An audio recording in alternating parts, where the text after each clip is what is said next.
The Falcons are playing it safe by tagging Kyle Pitts, but they're going much bolder with a potential pivot off of Michael Penix.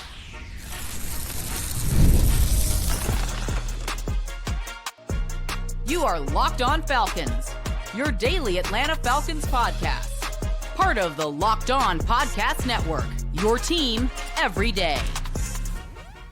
Welcome back, everyone, to another episode of the Locked On Falcons podcast, which is part of the Locked On Podcast Network, now the #1 sports podcast network in all of the galaxy. I'm your humble host, Aaron Freeman, been covering the Atlanta Falcons for 2 decades, formerly at falcons.com, RIP, still going strong here on Locked On Falcons, your daily Atlanta Falcons podcast. And on today's daily Atlanta Falcons podcast, we'll break down why the Falcons made the safe choice by tagging Kyle Pitts, and why they may not be making the safe choice when it comes to Michael Penix, with one report suggesting that they're prepared to pivot off of him this offseason, and we'll break that down on today's episode. But let's get into the news of the day, which is Kyle Pitts is expected to be tagged. I doubt it will be official until next week, when it will potentially cost the Falcons north of $16 million.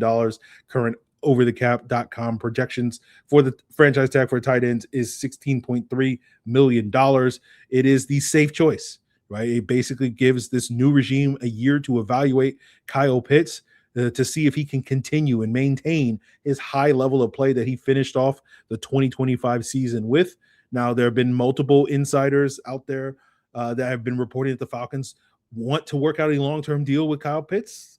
We'll see on that front. I'm not 100% sold. That is the plan right now. It seems more likely, I think, that the Falcons will just kind of let it play out, but I'm sure they will say all the things that they need to say, like, oh, we do want to pay Kyle Pitts, but then when we get to that deadline in mid-July, a deal won't get done. But again, we'll cross that bridge when we get to it in 5 months. And it's not necessarily because I don't think Kyle Pitts is worth paying. I think Kyle Pitts is definitely worth paying for somebody. I just don't know if that somebody is the Atlanta Falcons. And that's mostly because of what we talked about last week, where Kyle Pitts doesn't really complement the two main stars in Atlanta, which are Bijan Robinson and Drake London. The bulk of Kyle Pitts' production last year came in the final 7 games when he basically was the de facto #1 receiver in the offense when Drake London was out of the lineup.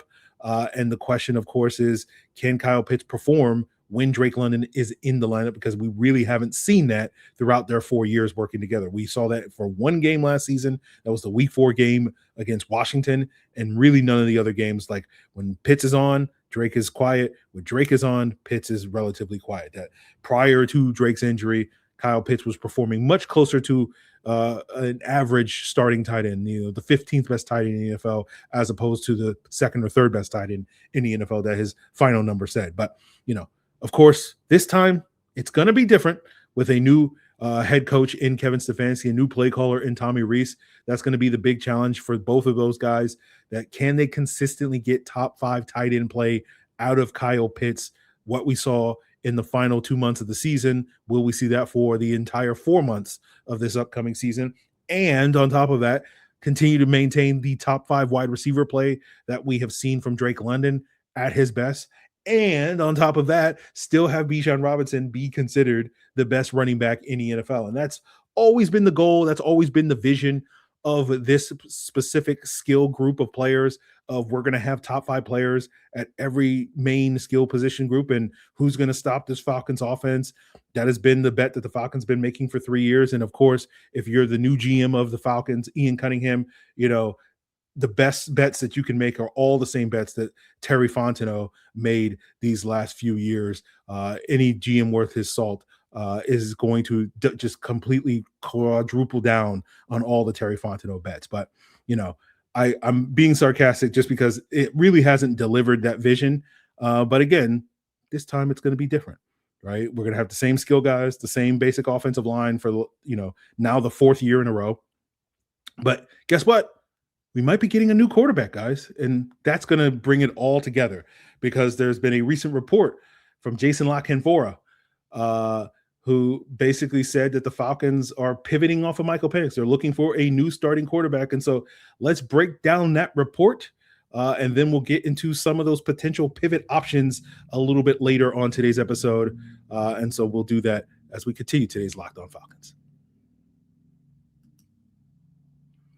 So it's a new year, which means it's time to simplify. And one way that you can do that is with easy, reliable dinner plan. That's why I want to tell you about today's sponsor, Home Chef. Home Chef is going to take the stress out of cooking by delivering straight to your door fresh, pre-proportioned ingredients with easy-to-follow recipes that actually taste great. They're rated #1 by users of other meal kits for quality, convenience, value, taste, and recipe ease. And it's easy to see why, because meals come ready to fit your schedule with a wide variety of options, from family-sized meals to quick lunches. And there are plenty of options that fit different dietary choices.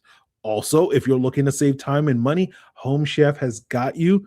Customers save an average of $86 per month on groceries. So for a limited time, Home Chef is offering my listeners 50% off your first box, plus free shipping, plus free dessert for life. All you got to do is go to homechef.com/lockedon. That's homechef.com/lockedon for 50% off your first box, free shipping, and free dessert for life. Must be an active subscriber to receive that free dessert. So I think each and every one of you that is an everydayer of this podcast, you are the reason why Locked On is the #1 sports podcast network in the galaxy. And the offseason doesn't exist for the everydayer, especially if you join the everydayer club. You can join the offseason discussion about the Atlanta Falcons all year round and get every episode ad-free by heading to the link in the description at lockedonfalcons.supercast.com. Just $5 a month or $50 a year. So go check it out. So we're going to talk about this report from Jason La Canfora that was posted over at sportsboom.us. Jason La Canfora, formerly a bigwig NFL insider, has sort of fallen by the wayside the last few years. We did talk a little bit about his report that came out, I want to say in late November, early December, about Raheem being as good as gone and being skeptical, and Jason La Canfora's hit rate when it came to especially Falcons news over the years. He got that one right, although again, it was like basically a coin toss. Either Raheem was getting fired or he wasn't getting fired. It wasn't, any sort of deep insight. It's like you had a 50% shot of being right. But the point of this conversation that we're going to have on today's episode is not to basically, endorse this report as true, right? That's not really the point of today. It's really about giving us an opportunity to talk about the Falcons quarterback options, as we've been talking about for the last few weeks, and really to explore more deeply the first bucket of quarterbacks more in depth on today's episode that we really haven't. We've only kind of, brushed the surface of the last couple of weeks on this podcast. So let's get, this report.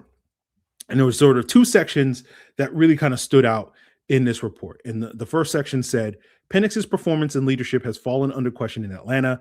And according to sources with knowledge of the process, as Matt Ryan led the hunt for a new head coach and began probing as to why Penix has not developed as expected, several troubling trends emerged. Penix felt the need to apologize to his teammates at times last season for his sideline demeanor and actions, though displays of poor body language and decision-making continued through the season. And new coach Kevin Stefanski, who lived through years of quarterback turmoil during his stint in Cleveland, will be seeking to find more stability at the all-important position now. Then later, La Canfora wrote, the expectation among those with a portal into the team's thinking is that the Falcons won't just be pursuing someone to man the position while Penix recovers, but to attempt to find a superior option to him, if possible, and prepare for a scenario in which he is not their top choice in 2026. He quotes a source that says, it's not just going to be a warm body, veteran minimum type guy. I can promise you that. Said by one source privy to some of Atlanta's internal discussions about the quarterback position during their interviews with candidates for the head coaching search. There are some definite concerns there about Penix taking the next step on several levels. It's been a lot worse there than people really know. One general manager who expects to be very active pursuing quarterbacks himself said, Atlanta is looking for a starting quarterback. I know that much. We are definitely looking at them as competition. I think they're going to be in on everything. It's not good there with Penix. So those are the main quotes that we are gleaning here on this podcast from Jason La Canfora. As sort of discussed on the Falcon squad very briefly on Monday, I think the leadership conversation, the body language, demeanor, all that stuff, early in that article is worth having a conversation about in the future. We're not going to have that conversation today, but we are going to have a conversation and revisit the whole bucket talk when it comes to the Falcons' 3 quarterback options, 3 buckets that their quarterback options this offseason can come in. That first bucket is the starter bucket. That's the Kirk Cousins bucket. That's a guy that you bring in to basically be the new starter. And that's essentially what this article is saying. We're going to get a bucket number 1 guy. The second bucket is the bridge quarterback bucket. That is the Marcus Mariota bucket, where it's like, oh, this guy's going to be the starter probably early in the season, throughout the offseason, early in the season. But eventually the expectation is we are going to pivot from that bridge guy to Michael Penix, right? Like we saw the Falcons do with Mariota back in 2022 with Desmond Ridder, right? The difference between that starter bucket and bridge bucket is a starter guy. The expectation is there's not going to be a pivot. That is assuming the starter performs well enough to maintain his starting job. He will keep his starting job. But the bridge guy is much more of a guy. Either you don't have those expectations that he's going to play well enough to keep his job, and that's not really the goal. It's just more he's keeping that seat warm. And then the third bucket is the backup bucket. That's the Taylor Heineke bucket. That's a guy that you're bringing in purely to be a backup, but if need be, and he has to start some games for whatever reason, you're comfortable with him doing that. And so we've been operating under the assumption for these last few weeks that the Falcons were going to be most likely targeting that bridge bucket of quarterbacks this offseason, probably looking for a short-term veteran solution. The Joe Flacco's, the Jacoby Brissett's, Geno Smith is another name that we've thrown out there. Justin Fields, another guy that fits into that sort of second bucket of quarterbacks, mostly because we believe that 2026 is going to be an evaluation year for the bulk of this roster, including the quarterback position, going back to what we talked about with Kyle Pitts. It's going to be an evaluation year for him, playing under the franchise tag. And a big reason why we think that is just because there's not that many good options available for the Falcons at quarterback this offseason, but there may be better options for the team in 2027, and you want to have a fully informed decision on Michael Penix as well as the rest of the roster before you make any sort of big, bold move, any big, bold pivots in 2027, particularly when it comes to drafting another young quarterback high in what is supposed to be a deep quarterback draft in 2027. But again, what this article is essentially saying is that we should be having a much deeper conversation about, rather than that bridge bucket, the Falcons will be shopping in that starting quarterback bucket, that first bucket. And we've talked about 3 quarterbacks that fit that bucket in Mac Jones, Malik Willis, and Kirk Cousins, assuming that the Falcons cut him and then bring him back on a new deal. And he would fit into that bucket mostly because Kirk Cousins is not coming back to Atlanta unless he has assurances that he's not going to have to look over his shoulder with Michael Penix. And again, whether or not he will believe those assurances coming from the Atlanta Falcons organization, given the last time people at the top of the organization gave him assurances about, the security of his starting job. If you don't know what I'm talking about Raheem and Terry. It would be certainly debatable if Kirk is going to buy that, but it's a whole new regime. Again, this time it's going to be different, but we haven't gone too deeply in on those guys. We'll circle back to Malik Willis at the end of today's episode, and we're not going to go deeper on Mac Jones and Kirk Cousins on today's episode. But there are 2 other sort of starting quarterbacks in that first bucket that we haven't really discussed. You've sort of mentioned them offhand on the podcast over the last couple of weeks. That's Kyler Murray and Tua Tagovailoa. And because if we're assuming that this Jason La Canfora report is saying that we're going to be shopping in that first bucket, we might as well at least talk about all the other quarterbacks that are included in that bucket. And that includes potentially Kyler Murray and Tua Tagovailoa, and whether or not they make sense for the Falcons on this podcast, as well as Malik Willis, as we wrap up today's Locked On Falcons. So if you've ever wanted to experience the NBA Finals live and in person, you now can. FanDuel is going to make your dreams into a reality with their NBA sweepstakes. Here's how it works. Just use your profit boost on any NBA future, and you'll automatically be entered into a shot to win a trip to the NBA Finals for 2, that's right, flights tickets, the whole experience. And if you're already looking at the board and thinking about a team that is going to make that deep run in the postseason, this is the perfect time to lock it in. We love futures this time of year, coming off the All-Star break, I'm sorry. And then who's going to, win every game down the stretch to push for the conference title or that championship. It's going to add that extra layer of excitement for the next several weeks and months. And now, not only will that pick win you cash on FanDuel, it can also send you to the finals. So visit FanDuel.com today to get started. Use your profit boost on an NBA future and get entered for a chance to win a trip to the finals.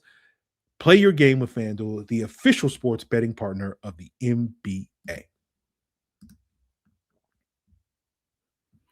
So when we talk about, why the Falcons will be pivoting off of Michael Penix, again, this article from Jason Lockenfor is basically like, oh, well, Penix is a bad leader. And it's just funny if we're talking about Kyler Murray and Tua Tagovailoa as, potential pivot points, that like you have a problem with Michael Penix's leadership, but you have no problem with Kyler Murray and Tua Tagovailoa's leadership just because, but and no one's saying that those specifically, it's notable that nobody other than Kirk Cousins was mentioned in this article. And that's kind of the beauty of this report from Lock and Four, where it's just vague enough that even in theory, you could sign Joe Flacco and that would still qualify as, well, that's more than a warm body, type of quarterback. But when it comes to Kyler Murray's leadership, his sideline demeanor, his body language have all been things that have been questioned and called out in the past, especially this past year. And then Tua's leadership was also called into question this past year as well, after some comments he made where it sounded like he was kind of throwing some teammates under the bus for why the team was not performing. But when we talk about Kyler Murray, I think the main case for Kyler Murray is going back to something we've talked about in this podcast, where you need your quarterback to make you right. And the way that we refer to that is your ability to create off structure. And Kyler Murray's mobility allows him to do that. And that's something that he would definitely upgrade over Michael Penix. But I think the real challenge for Kyler Murray specifically in Atlanta is Kyler Murray's fit in the Kevin Stefanski offense, because we kind of know how he fits because we've already seen him in a Drew Petzing offense. And, Petzing and Stefanski have a similar background. Petzing got his start in Minnesota while Stefanski was there. Petzing was the tight ends coach and quarterbacks coach across 3 seasons in Cleveland when Stefanski first got there before ultimately landing the Cardinals OC job. And, this offseason, when it came to alternative options to Tommy Rees as the Falcons offensive coordinator, Drew Petzing was probably right behind him, but ultimately took the job in Detroit. And so the challenge is Kyler going to be significantly better in a Tommy Rees / Kevin Stefanski offense than he was in the Drew Petzing offense, which was basically an average NFL starter at his best during the 2024 season.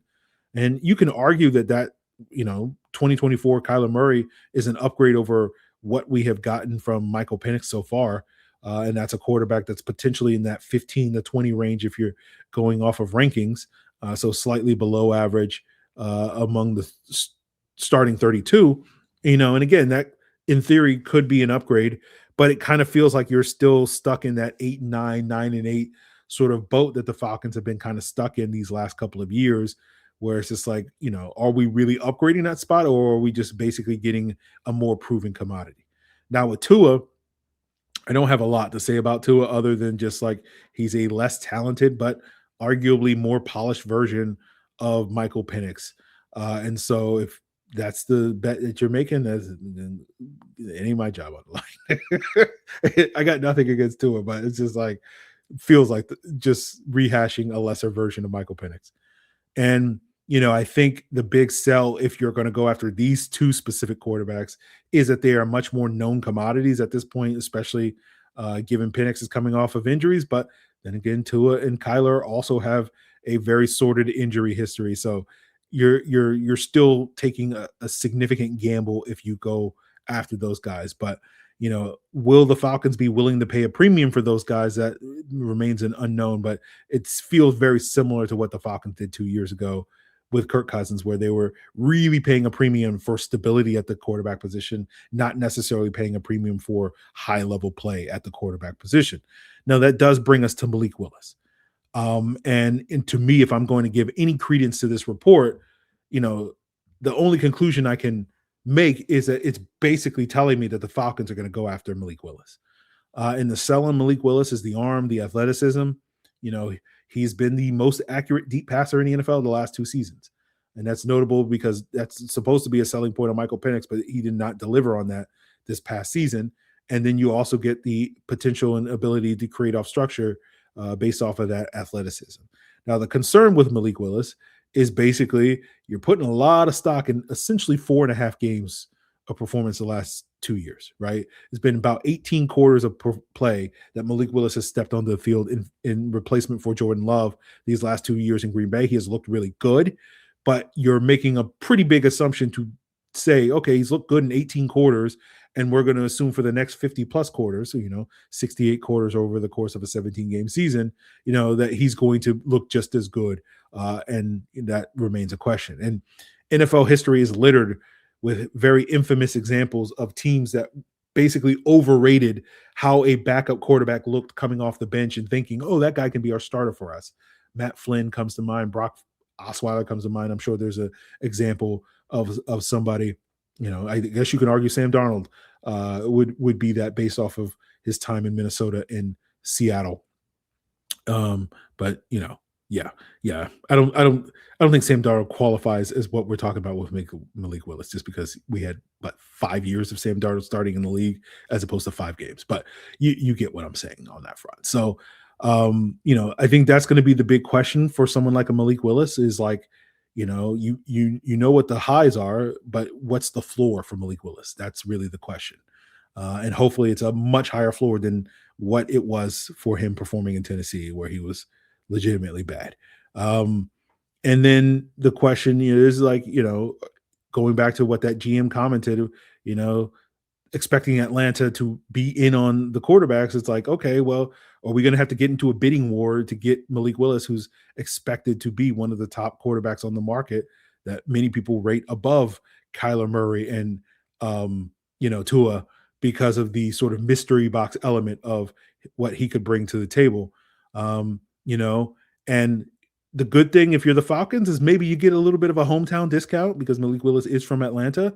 And so you don't necessarily have to outbid other teams to bring him here, that maybe you just have to kind of match, get in the ballpark of what other teams are offering. So if another team offers like 25 million, like maybe you only have to offer like 23 or 24 million. And that's enough for him to come play for his hometown team. But, this whole time I've been sort of operating under the assumption that Malik Willis makes a lot more sense for a team like Miami. If they're pivoting off of Tua, they'll save some money, presumably going from Tua to Malik Willis. And he's kind of that competent quarterback that can kind of transition you over the next year or two as you sort of work around the huge dead money cap situation that you're going to have with Tua over the next year or two, depending on how you move off of Tua. And that's, to me, kind of like Malik Willis is kind of like an expensive bridge, right? It's just like, okay, he's a competent bridge. We can be competitive with Malik Willis, or at least in theory, we can be competitive with Malik Willis, but he's much more of a transition quarterback for a team like Miami. And that makes a lot more sense to me, which is why I haven't really given too much thought of Malik Willis here in Atlanta. But if you're Atlanta and you go after Malik Willis, to me, that's not this is a transition quarterback that we're going after, to transition to what, right? And it's like, this is a full-on pivot, right? You're bringing another quarterback like Michael Penix that is young with upside, that you're betting on that upside, and you're Kevin Stefanski and you're Ian Cunningham. You didn't choose Penix, but you are choosing Malik Willis in that situation.